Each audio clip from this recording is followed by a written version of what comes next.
बांके बिहारी लाल की जय हो। ओम स्वस्ति श्री गणेशाय नमः।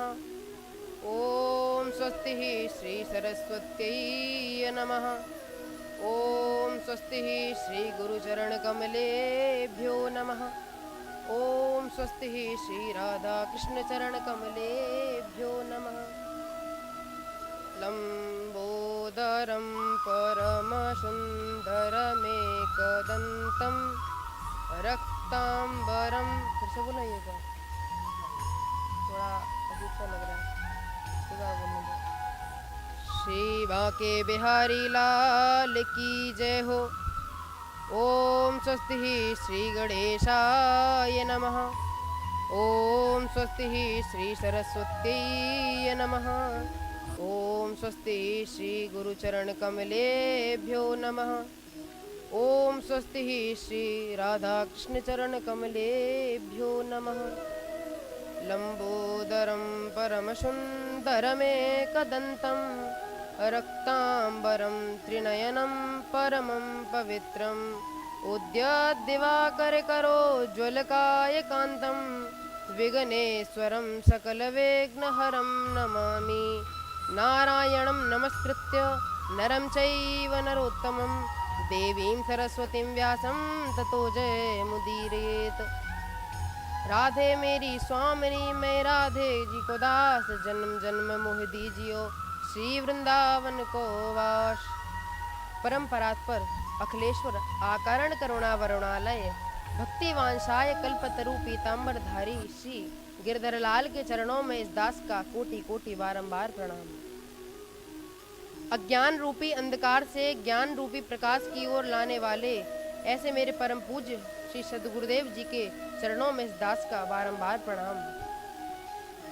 भक्तों, आइए आज की पावन पुनीत मंगलमयी कथा में प्रवेश करते हैं। मनोस्तु सतरूपायां त्रिस्त्रः कन्या सजगिरे आकूतिर्देवहूतिश्च प्रसूतिरिति विश्रुता। भक्तों, आपको बताएं कि श्री मनु जी महाराज की 3 कन्याएं थीं, आकूति, देहूति और प्रसूति। भक्तों, एक बार की बात है कि ब्रह्मा जी ने अपने 9वें पुत्र दक्ष को प्रजापति बनाया। भक्तों, दक्ष प्रजापति का विवाह मनु जी की पुत्री प्रसूति के साथ हुआ था, जिनके यहाँ जगत जननी माँ सती का जन्म हुआ। भक्तों, दक्ष ने 2 बड़े बड़े यज्ञ किए। प्रथम वाजपेयी यज्ञ जो कि प्रयागराज में किया, और द्वितीय बृहस्पति यज्ञ जो कि हरिद्वार में किया। भक्तों, जब उसने वाजपेयी यज्ञ किया तो भक्तों उसने सभी देवी देवताओं को पहले बुलाया। भक्तों, सभी देवी देवता पहले आए। सभी ने महाराज दक्ष को आकर के प्रणाम किया, परंतु 3 देवताओं ने उसको प्रणाम नहीं किया। कौन कौन से? ब्रह्मा, विष्णु और महेश। महाराज ब्रह्मा जी ने सोचा कि ये तो मेरा पुत्र है, और श्री नारायण ने सोचा कि ये मेरा पोता है। तो भगवान शंकर ने भी सोचा कि जब पड़ोसी प्रणाम नहीं कर रहे तो हम क्यों करें। तो भगवान आज महाराज दक्ष बड़ा क्रोधित हुआ। दक्ष ने सोचा कि महाराज जमाई तो एक पुत्र के समान होता है, कम से कम इसे तो मुझे प्रणाम करना चाहिए था। यह सब सोच कर के आज महाराज दक्ष महाराज भगवान शंकर को गाली देने लगा, उनको अपशब्द बोलने लगा। वो कहने लगा, अरे ये शिव नहीं, ये तो अशिव है। अरे इसकी आंखें तो देखो, एक मरकट के समान जान पड़ती हैं। महाराज मुंडों की माला पहनता है, भस्म लगाता है। अरे मैंने अपनी पुत्री को इसे गलत दे दिया। यह सब सोच कर के आज महाराज इतने अपशब्द कहे तो महाराज नंदी महाराज खड़े हो गए। बोले कि अरे आप हमारे प्रभु का अपमान कर रहे हैं। तो भक्तों, अब भगवान शंकर नंदी को लेकर के वहाँ से चले गए। भक्तों, अब दक्ष ने सोचा कि अब की बार मैं जो यज्ञ करूँगा वो शंकर के अपमान के लिए करूँगा। भक्तों, आपको बताएं कि जिस कार्य का संकल्प ही गलत हो वह कार्य के कभी पूर्ण हो सकता है। महाराज आज दक्ष ने दूसरा यज्ञ किया। उसने दूसरे यज्ञ में महाराज सभी देवताओं को निमंत्रण दिया, परंतु भगवान शंकर को नहीं दिया। भक्तों, सभी देवी देवता निमंत्रण था तो महाराज सभी देवी देवता आकाश मार्ग से होते हुए कैलाश पर्वत के ऊपर से निकले। तो माता सती बाहर थीं। उन्होंने देखा कि सभी देवी देवता कहीं जा रहे हैं। तो माता सती ने देवी देवताओं से पूछा कि आप सभी लोग कहाँ जा रहे हैं। तो देवताओं ने बताया कि माँ हम आपके पिता के यज्ञ में जा रहे हैं। तो माता सती कहती हैं, गलत हो गया थोड़ा, सभी देव देवताओं ने कहा कि हम माँ आपके पिता के यज्ञ में जा रहे हैं, क्या आपको नहीं पता?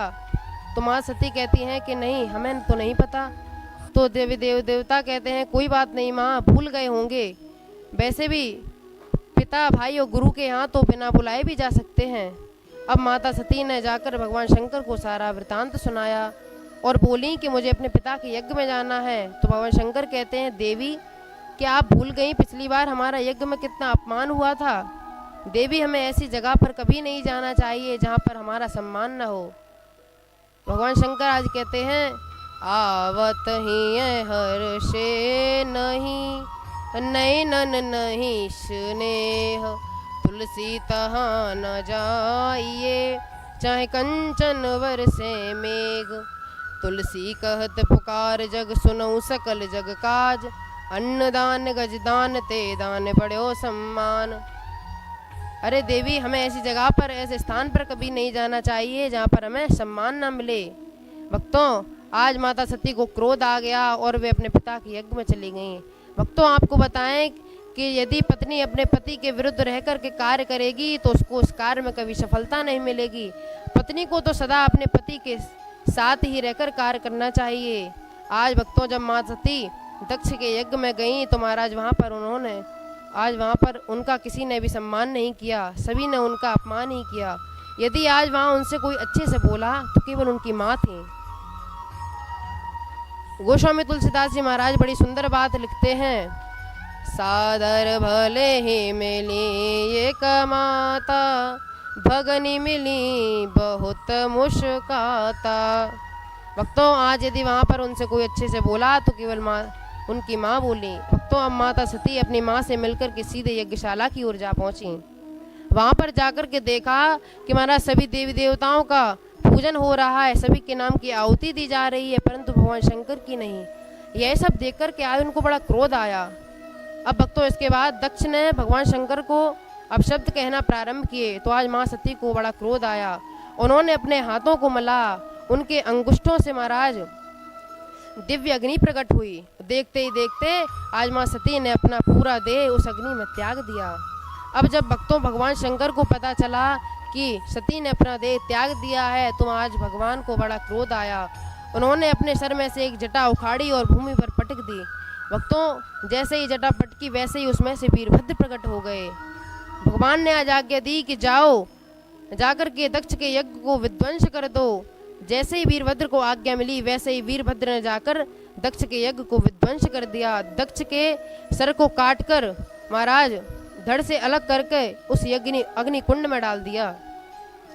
अब भक्तों भगवान शंकर को उस यज्ञ को पूरा करने के लिए भगवान विष्णु को बुलाया तो महाराज भगवान विष्णु के द्वारा दक्ष को बकरे का सर लगाया गया। भक्तों दक्ष को आज बकरे का सर लगाया गया, तब उस यज्ञ को पूर्ण किया गया। भक्तों अगले जन्म में माता पार्वती, अगले जन्म में भक्तों ये सती मैया हिमालय की पुत्री बनकर के आई। तब भक्तों इनका फिर से विवाह भगवान शंकर के साथ हुआ। इस जन्म में भक्तों इनका नाम पार्वती पड़ा। भक्तों आइए हम भी भगवान शंकर के अब गुणगान करते हैं। इसी के साथ आज की वाणी को श्री गुरुदेव के चरणों में विश्राम। जय जय श्री राधे श्याम।